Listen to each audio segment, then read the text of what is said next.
Bonjour et bienvenue sur Ma Fonction Publique, la chaîne qui vous aide à mieux comprendre les enjeux de la fonction publique. Aujourd'hui, nous allons aborder un sujet crucial pour tous les fonctionnaires, la retraite. Je ferai un focus particulier sur les changements apportés par la réforme des retraites de 2023. Quand partir? Comment est-elle calculée? Et quelles sont les démarches à suivre? Restez avec moi pour tout savoir sur la retraite dans la fonction publique post-réforme.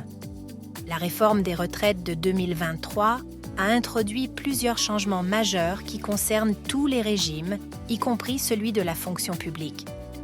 Avant de parler du calcul de la pension, rappelons qu'il existe 3 grands régimes de retraite pour les fonctionnaires: la fonction publique d'État, la fonction publique territoriale et la fonction publique hospitalière. Ces régimes sont respectivement gérés par le Service des retraites de l'État, appelé SRE, et la Caisse nationale de retraite des agents des collectivités locales, ou CNRACL. Premier changement majeur de la réforme de 2023. L'âge légal de départ à la retraite est progressivement relevé, passant de 62 ans à 64 ans d'ici à 2030. Si vous êtes né après 1968, vous devrez travailler jusqu'à 64 ans pour partir à la retraite, sauf cas spécifique. La durée de cotisation a également augmenté. Pour obtenir une pension à taux plein, il faut désormais avoir cotisé 43 annuités, soit 172 trimestres. Si vous partez avant d'avoir rempli ces conditions, une décote sera appliquée. Maintenant, entrons dans le détail du calcul de la pension pour les fonctionnaires. Contrairement au secteur privé, où l'on prend en compte les 25 meilleures années, le calcul de la pension dans la fonction publique repose sur les 6 derniers mois de traitement indiciaire brut. Ce traitement correspond à votre salaire de base, hors primes et indemnités, et il est exprimé en points d'indice. Voici la formule de calcul de la pension. Montant de la pension est égal au traitement indiciaire brut des 6 derniers mois, multiplié par le nombre de trimestres cotisés, divisé par le nombre de trimestres requis, multiplié par le taux maximum, soit 75%. Le traitement indiciaire correspond à votre salaire brut hors prime des 6 derniers mois. Le nombre de trimestres cotisés dépend de votre carrière. Avec la réforme, il faut désormais avoir validé 172 trimestres pour obtenir une pension à taux plein pour les agents nés à partir de 1965. Il en faudra moins pour les agents nés avant cette date. Le taux maximum est fixé à 75%, c'est-à-dire que votre pension peut représenter jusqu'à 75% de votre traitement indiciaire brut. Je vous propose un exemple de calcul de pension. Si votre traitement indiciaire des 6 derniers mois est de 2 000 € brut et que vous avez cotisé 43 annuités, soit 172 trimestres, vous obtiendrez le calcul suivant. La pension de base est égale à 2 000 € multiplié par 172 divisé par 172 multiplié par 75%.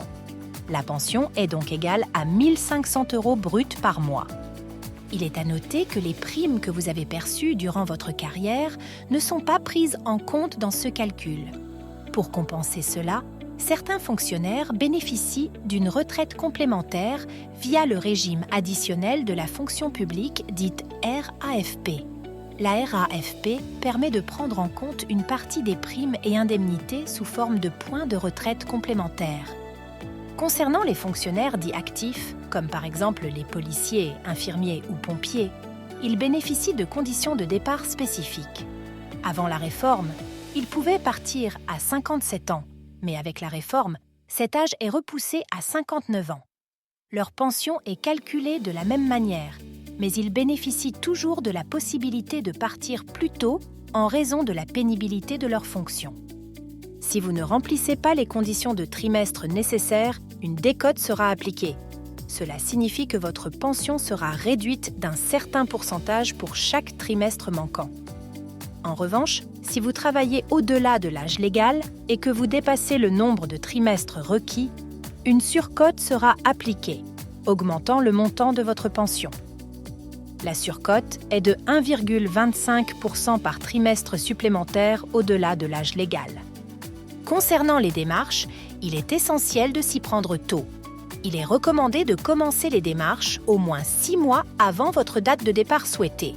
Rassemblez vos relevés de carrière, vos bulletins de salaire et consultez votre espace personnel sur le site de la Caisse des dépôts pour simuler le montant de votre pension.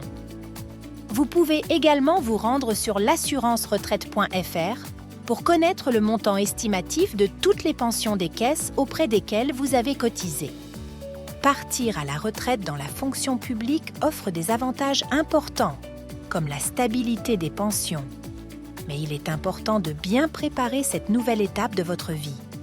Bénévolat, formation ou même création d'entreprise, cette période peut être l'occasion de nouveaux projets.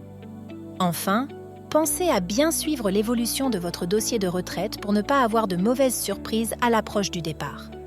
Voilà, nous avons fait un rapide tour des règles de départ et de calcul de la retraite dans la fonction publique après la réforme des retraites de 2023. J'espère que cette vidéo vous a apporté des éclaircissements. Si vous avez des thématiques que vous aimeriez voir abordées, n'hésitez pas à laisser un commentaire sous cette vidéo. Et si elle vous a été utile, n'oubliez pas de mettre un pouce pour m'encourager et de vous abonner pour ne rien manquer. Merci de m'avoir suivi et à très bientôt sur Ma fonction publique.